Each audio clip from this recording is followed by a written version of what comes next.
Mayong hapon sa tanan.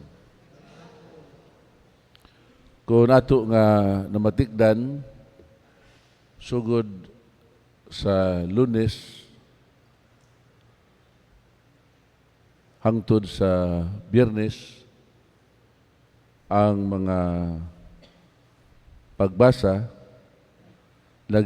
padayag sa gitawag natog Formation Gospels.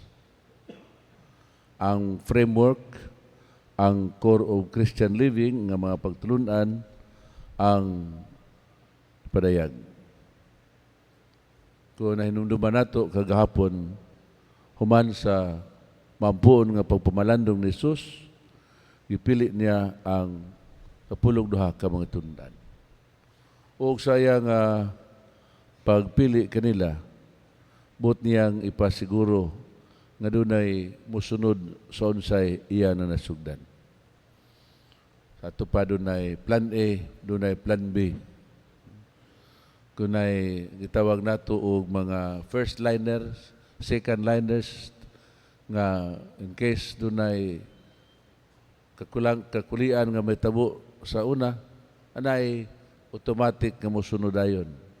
O nga gihimo ni Jesus nga ang mampuon nga pagpamalandong o bunga niini resulta niya nakapili siya sa 12 ka mga apostoles. O karon ang yang pamahayag da sa ato nga ebanghelyo pinagin ining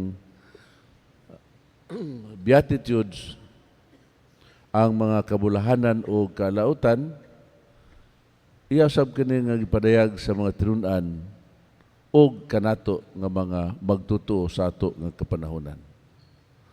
Jesus is talking to us and was talking to His disciples. Kini nga ebanghelyo naghatag sa framework, sa pundasyon o sentro sa panglantaw sa Kristohanon nga kinabuhi. The Beatitudes is the framework, the core of Christian living, and the vision of a Christian life. Ato sab nga makita nga diha sa mga ebanghelyo nining Formation Gospels, ang reversal of rules nga kadtong nibati karon og kasakitan, naghilak o na magsulubon, nagabot sa panahon, they will be rewarded in heaven. O sila usab nga nakabaton karon sa unsay maayo kining reversion of roles sa usag-usa, magpadayag lamang sa radikal nga kabaguhan sa mensahe sa atong Ginoong Kristo.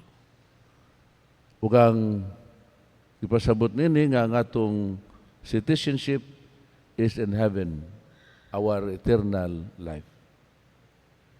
Kung balikon nga kagahapon gipili niya ang 12 ka mga apostoles, karon ang formation of the 12 unya ugma iyan usab nga ipadayag ang pagigugma nato bisan niadto mga tao nga nakapasakit kanato o nga tagaan kita na example kung maabot nga Biyernes nga dili mahimo nga ang buta makagiya sa lain nga buta kay silang duha mga sunog, mga hulog sa kanal.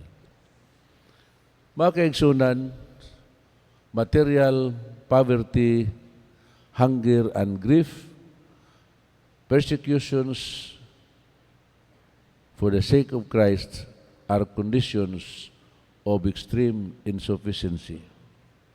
Kanang atong kagutom nga nasinati, ang mga kasakit o kaguol nga ato nga na-eksperyensya, mga kondisyon sa sa usa ka kahimtang nga anaa dako ang dako nga kakulangon.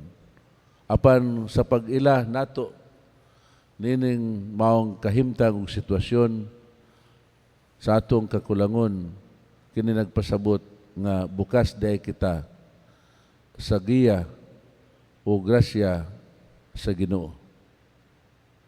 Nga bulahan kadtong mga katawhan nga magpabilin uban kaniya. Iyang gidayeg ug ipasalamatan.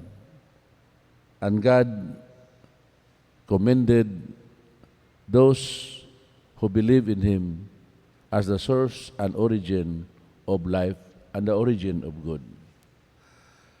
The opposite is also true. Nga kadtong mga tao nga misalig lamang sa ilang gahom ug bahandi, nagasalig lamang sa iyong kaugalingon, sa katapusan makasinati sila sa tumang kawadon o kasakitan. Nining santos nga misa ato nga ampo nga mahimong bukas kanunay ang atong kaugalingon. Mahimong bukas kanunay ang kondisyon sa atong kasing-kasing sa pagdawat sa magrasya ug panalangin sa Dios taliwala sa mga mapait o masakit nga mga hagit sa kinabuhi.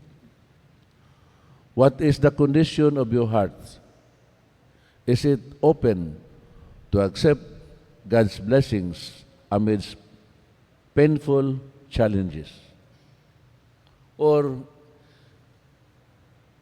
is it still in a state of struggle to assert its own criterion of happiness based on pleasures, fortune, and fame? Ang ato bang kasing-kasing bukas sa mga grasya ug panalangin sa Dios? O kaha ang atong kasing-kasing nagpabilin ba diha sa kahimtang din ang iyalang kaugalingon ang iyang giila? Ug doon na siya kaugalingon nga mga rason o pamaagi siyang kalipay, binasi sa unsay anaa kaniya aron mahimong siyang inila o gamhanan diha sa katilingban.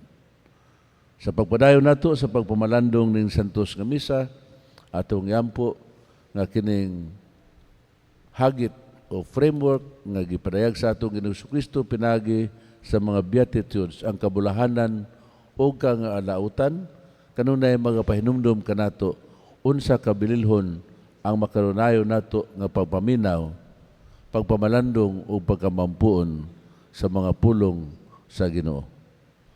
Sa ngalan samahan sa Anak sa Espiritu Santo. Amen.